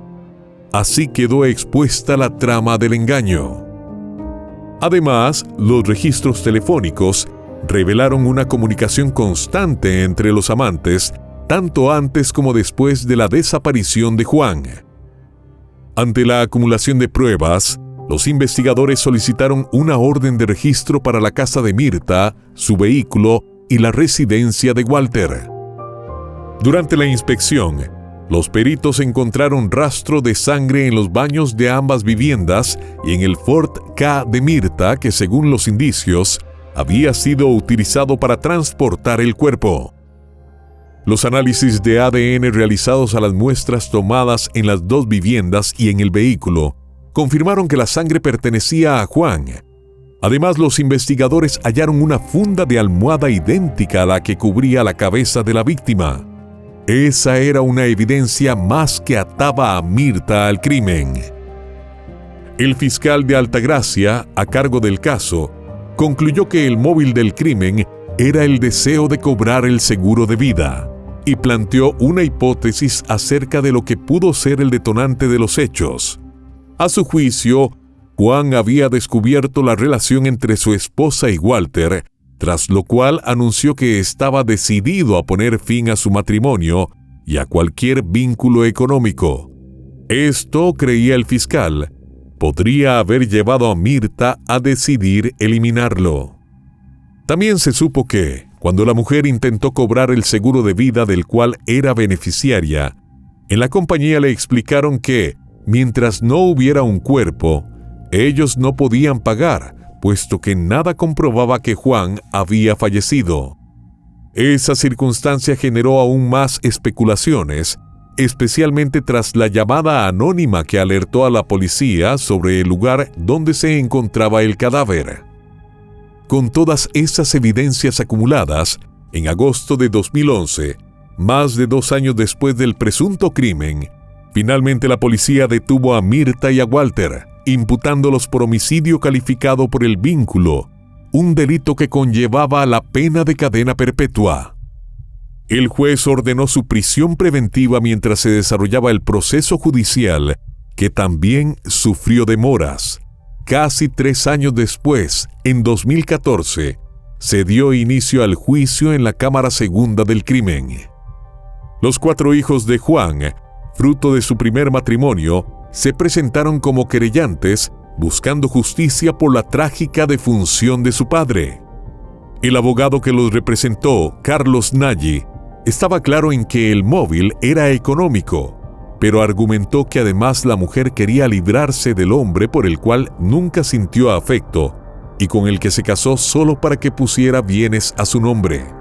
Móviles del asesinato quedó acreditado en la instrucción fueron 2. Primero, cobrar el monto de un seguro de vida que la colocaba a ella en beneficiaria, terminar con una relación sentimental absolutamente formal, no se basaba en el amor y en el afecto, y recibir los beneficios de la pensión. Esos fueron los móviles del asesinato y la aspiración de la querella es pedir la máxima sanción. Durante el juicio, la Fiscalía realizó una reconstrucción de los hechos. Según su relato, entre la noche del 15 de mayo de 2009 y la madrugada del 16, Juan se había acostado a dormir en su cama matrimonial, exhausto después de una larga jornada de trabajo como guardia de seguridad, sin imaginar que jamás despertaría. Se presumía que Mirta, probablemente acompañada por Walter, se acercó por detrás a Juan apuntándole a corta distancia con un revólver calibre 32. Un disparo mortal se incrustó en su nuca y Juan agonizó por unos minutos antes de fallecer. Seguidamente los acusados se tomaron el tiempo de cubrirle la cabeza con una funda de almohada para evitar manchas en el vehículo. Luego arrastraron su cuerpo hasta el maletero del Ford Ka y lo trasladaron al terreno donde fue hallado más tarde. Mientras se realizaba la búsqueda, un hombre anónimo llamó a la policía para informar sobre la ubicación del cadáver. Aunque parecía extraño que alguien que cometió un crimen alertara sobre el lugar donde se encontraba su víctima, el fiscal dijo que en este caso esa llamada tenía todo el sentido, ya que el cuerpo de Juan debía ser hallado para que Mirta pudiera cobrar el seguro de vida, lo cual quedó registrado como una prueba clave en el caso. Los testimonios revelaron la verdadera naturaleza de Mirta, su capacidad para actuar sin remordimientos y su frialdad calculada impactaron tanto a investigadores como a jurados. Los datos de la instrucción confirmaron que los motivos del crimen eran claros: cobrar el seguro de vida del cual Mirta era la única beneficiaria y poner fin a una relación basada en la conveniencia económica más que en el amor. A pesar de la ausencia de pruebas directas, se estableció que ambos acusados estaban presentes en el dormitorio cuando se ejecutó el disparo. La precisión y premeditación del acto confirmaron la implicación de los dos en el crimen. A pesar de enfrentarse a una condena que podría encerrarla de por vida en prisión, Mirta mantuvo una actitud fría y pasiva durante el debate, y cuando le correspondió hablar ante los presentes en el tribunal, aseguró que era inocente y que amaba a su esposo. Por su parte, Walter también ejerció su derecho de palabra para declarar que no era culpable. Sin embargo, el 7 de mayo de 2014, tanto ella como su amante fueron declarados culpables de quitarle la vida a Juan Manuel Villalba, exoficial de la policía de Córdoba. En el caso de Mirta Susana Acuña, de 37 años, fue condenada a cadena perpetua por homicidio calificado por el vínculo y alevosía, mientras que Walter Gustavo Torres, de 44 años, que inicialmente había sido acusado como coautor, fue considerado por el jurado como partícipe no necesario. Ese era un cargo menor y lo sentenciaron a solo 5 años y medio de prisión por encubrimiento. Así, todo el peso de la condena recayó sobre Mirta, quien había prometido amor y lealtad a Juan, pero había optado por arrebatarle la vida por dinero. La mujer quedó comprometida por los testimonios y pruebas, incluyendo los cruces de llamadas entre los acusados y la detección de rastros de sangre en los domicilios de ambos.